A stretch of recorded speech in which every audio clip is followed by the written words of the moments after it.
Mapagpalang araw mga kataba, dahil araw na naman ng ating pag-grocery ng kaunti mga kataba at kailangan natin mag-budget, binibili natin yung mga pangunahing pangangailangan at yung mga wala sa bahay. Tulad niyan, tumitingin ako ng cologne, personal hygiene mga kataba. Yan yung una nating, kasi bungad yan kaya yan yung una nating pinupuntahan para dire-diretso ang ating pamimili. At syempre, ang una natin tinitingnan mga kataba, lagi yung ating price na masasatisfied ka naman sa binibili mo at dahil medyo may edad na mga kataba.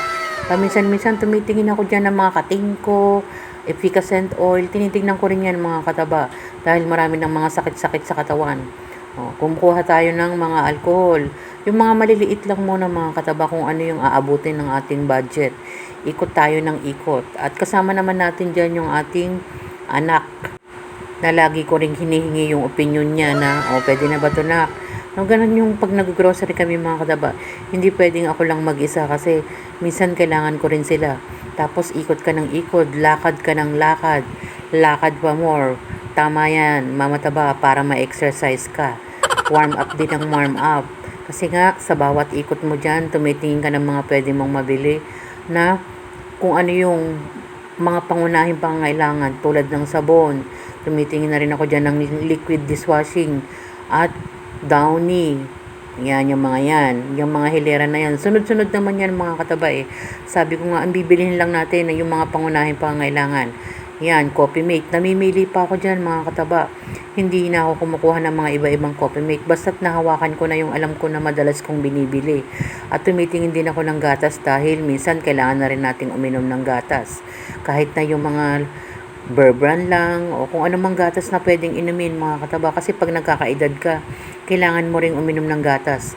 At yung mga paninda natin, kumuha ko ng mga glutinous free kasi magtitinda nga kami ng aming butchi. Nakita nyo naman yung laman ng basket mga kataba. Mga pangunahin yan, walang ibang binibili si mama taba kundi yung mga pangunahing pangangailangan sa bahay. Ganyan tayo namimili kasi ibabudget mo kung ano yung hawak mong pera. Minsan nga kung ano lang yung naiisip mo na lulutuin, yan lang yung mga binibili ko mga kataba. Tulad ng mantika, pansit, gatas, toyo, suka.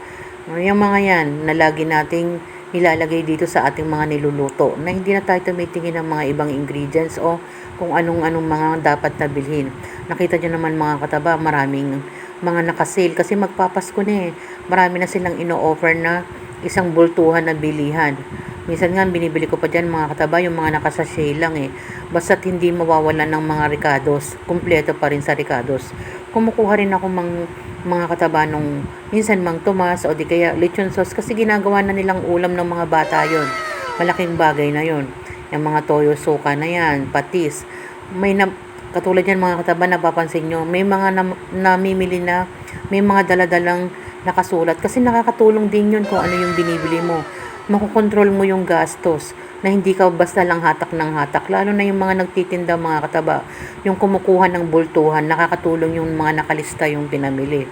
Marami pa rin tao mga kataba kahit na may long weekend na kasi nga malapit na yung undas. Kumukuha rin kami ng mga pakonti-konting noodles mga kataba kasi alam niyo naman yung pansit canton, yung mga instant noodles na minsan nilalagyan lang namin ng konting gulay para pag may ulam sa gabi, madali na lang lutuin. Tapos yan ang ginagawa natin mga kataba. Tapos nandiyan ako sa may section ng ating mga flour, kung anong mga dapat na lulutuin na naka-schedule na lutuin ni mama taba. Tapos pinagtatalunan namin ng anak ko yung tungkol doon sa yang ubas na yan. Kasi sabi niya, soli mo na yung isa ma. Huwag na anak, madalang lang naman na affordable yung ubas. Kaya hindi na namin isinoli. Kasi paminsan-minsan lang naman.